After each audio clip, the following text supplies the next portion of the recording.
Good morning, good evening, and good afternoon, lovely people. This is Maria Leslie with Duncan Schieb with another episode of Unsilence Grief. I was really looking forward to this conversation because Duncan and I connected via LinkedIn somehow. Neither of us can remember who reached out to who, but fact is we caught up in person not too long ago, a couple of weeks ago. We were sitting at the beautiful Brighton, Les Angeles. They have this amazing beach bar, and we caught up to talk about grief out of all topics. Duncan, without further ado, welcome and thank you so much for being here this morning. Would you do me the honor and introduce yourself to our audience, please? Thank you. No, I really appreciate it. A little bit nervous, actually, a little bit nerve-wracking, with all the ones watching all the ones that you do. Oh, thank you. Yeah, now being in the hot seat, so to speak. Mhm. My name's Duncan Schieb. I'm a country boy from Coonamble in New South Wales originally, and been fortunate enough to sort of be work sort of around the globe. Back in Sydney now, been back in Sydney for about 5 years. Yeah.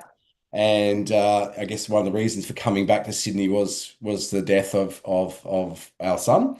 And yeah, been located on Northern Beaches. I've got four other young children who are running around, making me the poorest survivor on the planet, with all the sports and everything else. Um, Yeah. yeah, and also working for an organisation called A Friend's Place, or used to Mhm. be the National Centre for Childhood Grief. So sort of came back to a sort of mission aligned Yeah. organisation where we actually help children process and adults with their Yeah. grief. Yeah. Wow, we've already done the whole story and introduction in a nutshell. We're done. Okay. Let me, yeah, thank you for coming. No, just kidding. Thank you so much for that introduction. There is so much in what you just said. There's a huge story behind it. And you already mentioned that you were fortunate enough to work around the globe. Can you take us back? Because this is where the whole story unfolded and a lot happened overseas. Can you just trace us back? How did you even go overseas? Where did you land? What did you do? What was life before what you do and who you are today? Yeah, I mean, wow, I don't think we've got enough time, but I'll take it to, I guess, New York. I guess the last 12 years spent in New York City. Mm, I had a number of businesses there, and one of them was actually consulting for not-for-profit, so helping them mm, raise money was just a sort of a bit of a Swiss Army knife, helping them across events, live events, major gift fundraising, community fundraising, and all types of organisations, schools, to large not-for-profits like juvenile diabetes and cancer. mm, So it was very varied, living in downtown Manhattan. So it was very busy, a fun, high-paced lifestyle. It's very different from where mhm. I grew up in Coonamble and country New South Wales, where Yeah. Oh my God. people, It couldn't be more polar opposite, really. more polar opposite, couldn't be Mm, more. But a lot of fun. I was yeah. fortunate enough to start family there, Mm, and have, as mentioned before, Charlie. He's now 13. Matilda's 11. Molly's 8. Molly Mayhem is 8, Molly Mayhem, I love it. and Oscar is will be 7 About in to turn a few 7. weeks' time. Yeah. Yeah. The life there was great. Mhm. So can I just mention here, Oscar is the twin, Yeah, and it Oscar, is his Oscar and twin Lachlan, brother. the identical twins, Yeah. and Lachlan died in February of 2020. Yeah. Um, and that was very unexpected. Mhm. It was sort of a normal February day, so a little bit cold for Manhattan. Uh, Yeah. and he, uh, that afternoon, that night, he had a little bit of a temperature. He spoke to the pediatrician. They said, "Yep, he's fine. Give him some." They go, "He's fine." Give him some Nurofen. Mhm. The usual. He came down. Ate well, played well. Nothing, would have given any alarm bells Indicated. to Yeah. a parent. And he went to bed normal time. And and I haven't actually told this story out. I think I've only told it to public twice, and so Mm. so bear with me if I Of course. emotional Yeah. with this. That it was about 2:30 in the morning, and his brother Oscar was crying, and it was just normal, wet diaper. So went to change that. What Changed age were they at? 14 months. 14 months. My Yeah, goodness. 14 months old. And yeah, went and changed in normal process, as a parent doing the thing, put him down, Mm. and then I asked Lachlan hadn't moved at all, and then yeah, it's still one of those things that triggers is that you put his hand on his leg, and then pretty much all hell broke loose because Yeah. I knew something was wrong. So I grabbed him out of his cot, took him to the lounge room, started CPR on him, and that you know, time go marches on. It felt like it was for hours. Yeah. It's probably about 10 minutes, I guess, or 12 minutes till the EMT arrived. Yeah. They took him obviously then to the hospital. I when you're doing CPR on your child, you have hope, but Yeah. he had actually died during the night. And as much as the EMTs had tried, it wasn't he was not coming back. Yeah. Which as a parent, when job is to protect and your kids, and you know that you Yeah. actually are at that point, and know that whatever you do won't work. It's difficult to process, and Yeah. I can only still, imagine. still difficult to sometimes process. That you think that you sort of failed him. Uh, Yeah. so that was, I guess, what had happened in that stage. Um, you know, Normal operating procedure would be, you get help post that, normal things happen, the funeral happens, and people come and celebrate his life, and that type of thing all happened. But Mm. for us, what happened next was that a week later we were shut down, or New York on pause for COVID. Yeah. So and again we were dealing with our own grief, and trying to understand what happened with four children, and then we're thrown into the chaos Yeah. Of of COVID. COVID, and not knowing what that all meant, apart from Yeah. a lot of people were dying, very quickly. Yeah. And so, you know, it was What it's was, fun. yeah, I know that one of your decisions after Lachlan passed so unexpectedly was to come back to Australia. What was the time frame? And I also know that Yeah. coming back to Australia was not a decision and we fly. It was a huge ordeal. Throw COVID in the mix, the lockdown, Oh, all yeah. flights shut down. Like it was an absolute chaos and disaster zone for you. It was What meant. was the time frame? Like I don't think anyone can even begin to imagine the emotional tidal wave that would have followed you around for quite some time. I think that's a good emotional tidal wave is is probably a good way to describe it, because you couldn't actually, and taking like a little step back, you couldn't get help. I mean, like, Yeah, you couldn't book a therapist if you tried. Like, you tried, but you couldn't yeah, book one. The services were either so backed up, or yeah, they were non-existent. They may have not existed. So yeah. we were dealing with all that, trying to find things online to All help. the world's trying to adjust to offer it online. Yeah, Yeah, grief in family units takes different forms, and how people cope.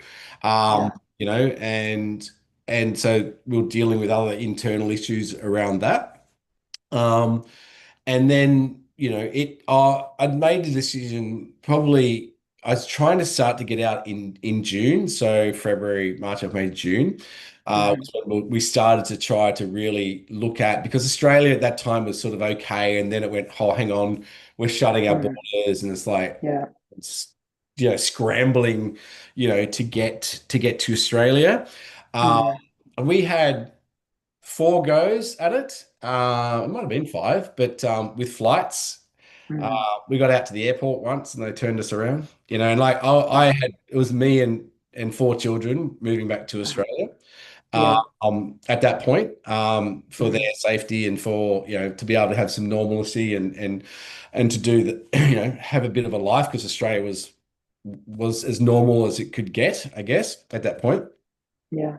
Um, and so it was devastating. Like when you've literally got everything in your bags packed, ready to go to the airport, and then they go, "Oh, your flight's been cancelled." It's Oh my like, God. and so you turn back around, and like flights at the point, they were $80,000 US one way to fly myself Wow. or children home, and Yeah. you couldn't afford it. So we were waiting. We had travel agents. We were trying to find cheap flights, and at that point, 30 people could come into Australia on an aircraft. It was you had your baseline of trying to deal with grief of Yeah. death and Yeah. trying to understand that. You're dealing with your children's grief and them trying to Hmm. understand that. You're dealing with the chaos of America, of Yeah. politics around COVID. We had Governor Cuomo as our governor of New York. We had, Trump was in power then, as he is now. Yeah. So it was very polarizing news cycles. So it was terrible. To say the Yeah. least. It was a terrible experience. Yeah. Something And we've at the same time, dealing with how it affected a marriage as well. yeah, And I'm yeah, going to let you take this as much as or as little you want to share about this. We don't need to go into detail, but you mentioned already you were flying back to Australia, you and four kids. yeah. So there were layers upon layers upon layers of emotions with Yeah. COVID and death and childhood grief and your own grief and your marriage. And then who looked after you? Who did you have to actually talk to in that Oh, whole time? not really anyone at that point. I had some good friends. I've got a great friend, Yeah. Sophie, who's been my best friend my whole life. She was great. Mm. My mum and dad, Shout out.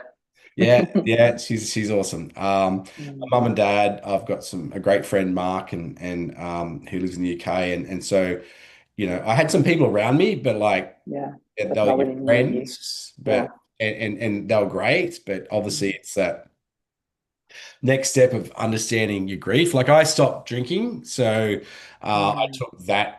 I tried to do all the Amazing. things. I tried to be the opposite to you look at all the cruxes, I guess, of what sort of brings people undone. And so Mm-hmm. after that, I stopped drinking, and for 5 years, hadn't drunk. Mm-hmm. That's And I just amazing. continued that because I needed to be in the right headspace. I knew that I Yeah. had to regulate it and not Yeah. getting the support or having the tools, I had to try and Mm. work it out myself a bit. So, Yeah. I want to highlight that and I want to say congratulations. It's such an amazing decision because I remember when I had to share the news of Rob's passing, it is such a normal thing that people come together, they have a glass of wine, they mourn together and all that. But yeah, I sat in the corner and thought, there's no way I'm going to touch alcohol right now. I knew I wanted to be so clear and so my head like just clear and present yeah, for the kids and for everything that was going on and for the decisions I had to make. I knew there would be a gazillion decisions and little steps to come and huge steps to come. So that was my same decision in that very moment. yeah, I just want to commend you. It's an incredible decision to make that in that moment. It really changes a lot because it really keeps you so present yeah, to everything that's going on and having four kids and having to make decisions for them with them yeah. is I huge. mean, And they were so little as well. we were homeschooling four kids during all that too. Like, it was insane. It was just one thing led to another, going, okay, now I'm going Yeah, to be a school teacher, and like yeah. still don't understand the math that they do today and how they get Good to on it. you for trying. You're amazing. It's like, no, I do it this way, anyway. I'm in awe, seriously. Oh dear, Yeah, it was insane, and and it takes um, you know, uh, when you're not getting the help required, relationships come under strain for all sorts of reasons. But yeah, the death of a child is Yeah. is probably is probably the biggest. And our marriage didn't survive that. Mm, And when you've got two people coping differently as well, it makes it difficult. Uh, mm, when you just got to make sure that the kids are doing the best that they can, as well. But you have to be, as an adult, one of the things that I've obviously really realized now, and doing what I do here now with helping at a friend's place, is that the adult really needs to make sure you get the help that you need. yes. Because if you're able to deal with your grief in a healthy way, then you're able to help your kids. Mm, And they're looking at you, they're looking for support, they're looking for yeah. guidance, they're looking for your reactions to things. and Yeah. and it's hard, don't get me wrong, it's extremely difficult. There's never any judgment, because you're just doing the best you can to get through the next Yeah. day. Yeah. You, And I love that you said, that you need to make sure that you get help and support yourself. And it's not only, and that's the main reason, obviously, to keep yourself sane and create a space for you where you can share like completely judgment-free zone. It is also your children are looking up to you. And if you normalize seeking help, talking to somebody, seeking support, then for them, it becomes a normal thing. And there is still, after all the work that we've been doing in the past decades, there is still a sort of a hint of stigma around going to therapy, seeking help. And I am really, really grateful for everybody I talk to who normalizes this topic, because our children need to have this topic normalized. It is okay to seek help. It is okay to talk to somebody. It doesn't matter if that's yeah, a psychologist, psychiatrist, counselor, a good friend. It doesn't matter who you talk to, but reach out, make it normal to talk about grief, to talk about your emotions, hence the platform Unsilence Grief. So I'm really, really grateful for you sharing this, because this is an ongoing, let's just normalize this. It yeah. is important that we seek help and get support. So, to continue your story, when did you then actually repatriate? When did you come back to? Oh, it was 5 years ago, 4 days. Yeah. So Oh my God. yeah, so Woo! we're 5 years back in Australia, and living Yeah. living on northern beaches, which has been great. So, Amazing. and that's been a journey. I hadn't lived here for quite a long time, so everything's rebuilding again. Yeah. You're building relationships. You're living in an area you've never been before, so like it was all new. Yeah. For So all of you. you're building careers, and Yeah. Yeah. children rebuilding their lives, and then still working through the grief and the Mhm. roller coaster that is with four children, with your own, Yes. Yeah. is a lot, Yeah. because they're all at It is different stages of incredible. development. They're all at different stages of grief, you Yeah. know. And How's the support at school? That is always one of my biggest questions, because I feel like there's so much work to be done, and I hope that you are luckier than others. I'm not really sure. what's What's that? the Sorry. support like? What is the support at school like for your children? It's good. Yeah, the schools Good. that they go to, three go to public school, one goes to a Catholic boys' school, Mm, and it's good. The boys' school is actually particularly good. And I look, it's tough for. I see a massive gap and opportunity in that area, because it's tough for school counselors, it's tough for teachers, it's yeah. tough for mean, like, even a psychologist doing their degree. I think they do Mm. like one unit of it like earlier in their degree around bereavement. So there's nothing special. Psychologists as well as teachers, because teachers have got zero mentioning of grief in their training. I was really gobsmacked and absolutely appalled to hear that, because you working in that space, you would notice the statistics here in Australia are like 1 in 20 children lose one or both adults Yeah, before they turn 18. Then losing a sibling, losing any close relative into the mix, and the statistics just keep climbing. And with yeah, those statistics, to not be trained in childhood bereavement as a teacher, it yeah. is absolutely like incomprehensible for me. I just really don't understand how we don't do that, including the school counselors. I think they are the number one, you know, number one unit where you need to add that. I just don't understand. I had the school council reach out to me and said, how can I support Flynn and Jed in this? Like, you're asking me? For me, it's the first time I'm losing a husband. I thought that you might have had this happening in any of the schools before, but go Yeah. figure. The answer was It's no. it's hard for teachers and I mean, like they're under resourced at the best of times, and they're Yeah, dealing with a whole school program, yeah, as well. And there might be a few of them, and there could be 500, 600,000 kids in a school or more yeah, in a school program. So I think there's a big opportunity yeah, for better education, tools and it's frontline. Like it's like, we have a great organization here. It's been going for 30 years, but we can only see so many kids. There's only so many yeah, counselors that can do so many sessions a year, and yeah, that's it. yeah, But to be able to, and you look at the economic costs with it as well, and like, what happens with kids when they're grieving and going through school, and like bullying's one of the massive things. yeah. They get bullied. It's yeah, They drop in grades, and all that mm, affects them down the track in education outcomes and yeah, employment outcomes. And so there's a massive opportunity for investment for yeah, prevention yeah. front to be able to save billions in healthcare costs down the line. But anyway, that's Yes. a different. I could No, go that's about a that perfect forever. topic actually. But I do want to take that as a segue to what you are doing today, because I have to tell you a quick funny story. When you first rang me, and you left a message on my phone, because I think it was in a session or something when you Yeah, called, and the message said, "It's Duncan Schieb calling from a friend's place." I'm like, "You're telling me you're from at a friend's place? Okay, yeah, whatever." But it was so funny because I did not realize, because there was the renaming happening, that yeah, a friend's place is actually a charity organization, which I would love for you to tell us a little bit more yeah. about. But it was so funny when I got this message. Thank you for calling from a friend's place. I'm like, okay, you're at a friend's place. I think I Please was at Westmead share. because my dad had an on-farm accident, and he Yes. got Oh my cloned, and God. he nearly died recently. But God. that's a different story. But yes, so the organisation's been running for 31 years. Dallin, Di and Mal McKissick are well known within the industry around bereavement. Mm.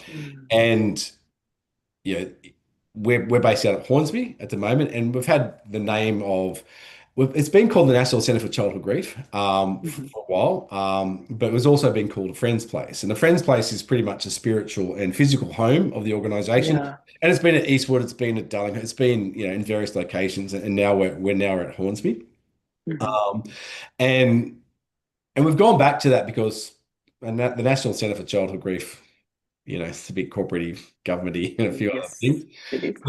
Where a friend's place is really, so a lot of children come here during their school day.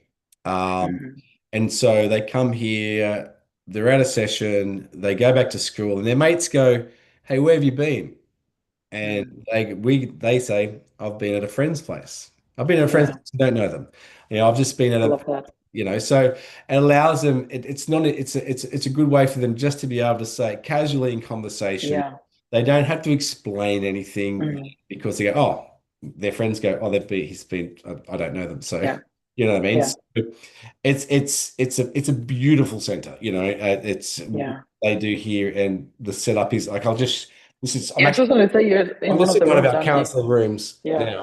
now. Nice. And this Love is the yellow. one room. Yeah, I like the yellow seats. So, Very friendly. Mm. um, and we provide free bereavement care for children from 3 to 17, and then we provide specialist adult bereavement care at a subsidised rate. Mhm. Mhm. So so a friend's place is what we're called, and we're actually what we're going back to, Mhm. which is really nice. It's I love that. It it's helps. It so beautiful. helps the kids to talk about it, because there's so often, and I discuss that with my children. There's this. I don't want to talk about it. I want to tell my friends about it. And I know for a fact that. Well, let me trace back a little bit. My boys were in year 5 and 7 when Rob passed away. Their Yeah, dad passed away, and we live in a small country town. So the next day, everybody knew. Everyone knew, which sort of helped in a way because there wasn't that you have to explain it or why is he not at school or what's happening. I had the feeling that a lot of the parents, especially their close friends, sort of prepared them what to say, what not to say, or like that's another, open a can of worms here, what to say, what not to say. But Yeah. the parents knew, the children knew, it made it a little bit easier. But then the boys grew up and went to high school, and what completely slipped my mind until one parent teacher interview where Father's Day was coming up, and I said to one of the teachers in conversation, I said, by the way, just a heads up, if you could have a bit of a look out for Flynn, because Jet was still in primary, he was in year six, and Flynn was in year eight. And as I'm saying those words, it all unraveled in my brain. I'm like, hold on, he doesn't even know probably. And I said, do you actually know that Flynn's dad passed away? And he said, oh my God, no. And I said, I'm not saying this for attention or sympathy or anything. I just want you to know so you're aware. Don't treat him differently. Don't talk to him about it. Just keep an eye on him. And then I realized, well, how would that ever come up in conversation? And I guess it would be the same for your children. They wouldn't run around and go like, oh, guess what? My brother died or my twin died. It is nothing that children really openly want to talk about usually, but Yeah. then some are different. Some do want to talk about it. Some do have that need. I need you to know. I want you to know. Do talk to me about it. And those different needs and the majority of them not wanting to talk about it makes it really tricky.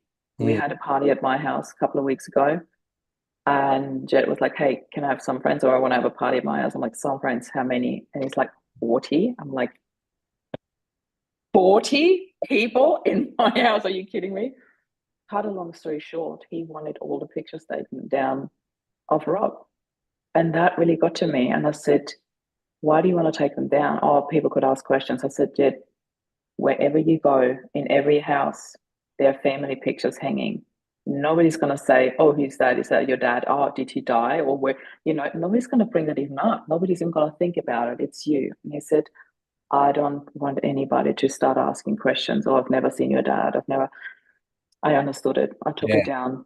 They're Yeah. back up. But there are all those little things that nobody ever thinks about. And there are still, I don't know how many children that he's really good friends with now that don't even know. Yeah. Yeah. You're 100% right. And mine a little bit younger, I guess, but, and they, Mm. and what also, what I guess, I go back to it and sort of, I see obviously with our groups here is that, I was shocked at the amount of kids that get bullied. I was Yes. really shocked at that. Yeah. And, and it's one of those things with my kids. My kids raise money for different charities. They're very good at Mm. they donate their birthdays. Wonder where they get that from. Yeah, and they do it on their own. They do it on their own. They don't do it with me pushing them. But No, they're I just have watching you. noticed as well. Molly used to talk about it a lot, but she doesn't as much anymore. Mm. And I think that is that little bit of self-protection that they have. And it's like and like as a parent, you're just doing your best you can to work it out because Yeah. they're all different. They're all built differently, and they're all individuals. Mm. They're all got different emotions, and you're just trying to check in to going, hey, am I on the right track as a parent? Am I doing the right thing? You know what I mean? Yeah. And that's and it's hard to navigate because you're busy doing stuff, and it's like, oh, where are they with that at the moment? Yeah. And and I think as a parent, I go back to like you're doing the best you can. You know what I mean? Yeah. Like if you're recently bereaved and like you're listening to this, like give yourself a break, give yourself the opportunity Mm. and go, you know what? I'm doing the best I can at the moment, Yeah. with everything that's going on, Yeah. and that's good. You know what I mean? Like that's okay. Take yourself a break. There's no such thing as perfect. I very much like the Japanese philosophies of wabi sabi. Like Mm. imperfection and like Yeah. and in this world where everyone's striving to sort of be perfect in some way and Instagram this and that and everything else, like Yeah. it's messy and you're allowed to be messy and you look after yourself first and everything else be okay, but you gotta look after yourself. You know what I mean? You gotta take Yeah. breaks and give yourself that Absolutely. um because the kids are they're noticing and they're paying attention and and it's okay if they're got on their iPads for a little bit longer during this, so it's okay if Yes. the meals aren't on the, so you take. I mean, like it's all okay. It's okay to have cereal for dinner, right? Yeah, it's okay. It's okay. It's okay. It'll be okay. But yeah, Yeah. I mean, and even down the track with bereavement, I'm five years, Mm. and it's still very hard. I thought I had a handle on it recently, and I did a bereavement counselling course that we offer here. Mhm. It's a mess for 3 days. Um, Yeah. I hadn't cried that hard since his death. You know what I mean? Like Yeah. I was literally thought I was in a pretty strong spot, Yeah. and I actually wasn't. Yeah. So But I think that's the thing about grief. It comes in waves and it comes in unexpected times and places. It's and in particular with the work that you do, that yeah, we do, there are certain triggers, and we do become better in holding space for others, but also in holding space for ourselves when we go through that. And my biggest thing is not just to give yourself a break. I want to actually up that a notch and do something for yourself to nurture yourself. Hmm. And trust me, I know how challenging that can be when you have Yeah, young children, yeah, but to take the time out for yourself and to really make sure that you do get that nurturing from me. I've got a massage booked this afternoon. I'm like, yay, I can't wait. But I do need to make sure that when I'm wobbly, that I steady myself and give myself that grace of, what, it's been intense the last few weeks, and do that. I know that we're getting towards the end of our interview here, so I do want to ask you two quick questions before we yeah. go. The one thing I wanted to throw in there is you mentioned that kids come to a friend's place Yeah. during school time. So most of your kids you would see in person, or do you offer Zoom or online Uh, it's as it's well? both. Yeah. So about Yeah, 25% are online. great. It's probably more older kids, Yeah, teenagers and then adults are online at the moment for. adults are mostly online. Yeah, they tend to be able Yeah, to be more engaged, I guess. It's yeah, different to what sort of we're doing here now, I guess, in that sort yeah, of format where younger yeah, kids just don't have the attention span. yeah. We do online, in person in Hornsby at our location here. Hmm. So they're the two sort of delivery formats at the Yeah. moment. We're looking to develop online courses and other things to Mm. make life easier, for Yeah. parents to be able to get information quickly, to be able to walk at their own pace, um, Mm. and just to be able to know that they're doing okay, and they'll Yeah. and trying to give them as much resources. So that's sort of something we're developing at the moment, which is good. I love it. Yeah, And the other thing I want to bring back to a more personal question for anyone who's watching this here, and obviously people watching Unsilence Grief are dealing with grief themselves, most of them. And for those watching who have dealt with a child loss, mm, you've really done it in the hardest and toughest time and location ever. You were away from immediate family. You were in a lockdown. You yep, you had to deal with so many different emotions and bringing it yep, back to the tidal waves of emotions. yep. What is the one thing that you want to say to a bereaved parent who is in the most acute state right now, not knowing where's up and down and how to come up for air? Is there one thing that you can leave them with? Oh, it's I don't know if there's. I mean, it's one of those things. I don't know if there's just one thing. I think, Lots of things. yeah, there are so many to that. Mm, But I think you got to allow yourself to grieve. yeah, Uh, that's the important part of that, and you know be open with that. Find the right people, to be in your corner through that, especially if you're recently bereaved. Uh, yeah, um, because that first 3 months, 6 months is really difficult. And it's okay not to get it right. Like, it's mm, like there's a take the gold. pressure off of Yeah, thinking that you've got to have it all sorted and all fixed, because we don't. We none of us do. You know what I mean? We yeah, we don't. We have so much capacity for and knowledge and understanding of these things. And I'm not a therapist. I'm not a counselor. So I my view on things are going to be different to someone else's. But like, it's just you got to give yourself a break. Allow yourself to have that grief and find your people through Mm. that, because it gets really hard, because people move on with their life, Yeah, after funeral, yeah, yeah. you know, lunches stop coming, It's usually between 6 to 12 months that most people, like apart from the really, really close circle, yeah, most people do move on after 3 to 6 to 12 months, depending on how close they are to you. And yeah. I always say to the children, because they often say to me, "Oh, I think such and such have forgotten that dad passed," and I said, they may have because it's not their dad, it's not their life. And I said, imagine we would hold on to everybody's passing that we hear about. It Mm. is normal to move on for them. For us, it's different. And I think that's a really important message here. I love that you said allow help in, and it's okay to get it wrong. It is just that being allowed to hear that and receive that is gold. Duncan, I cannot thank you enough for Oh, being here today and for sharing so vulnerable straight from your heart.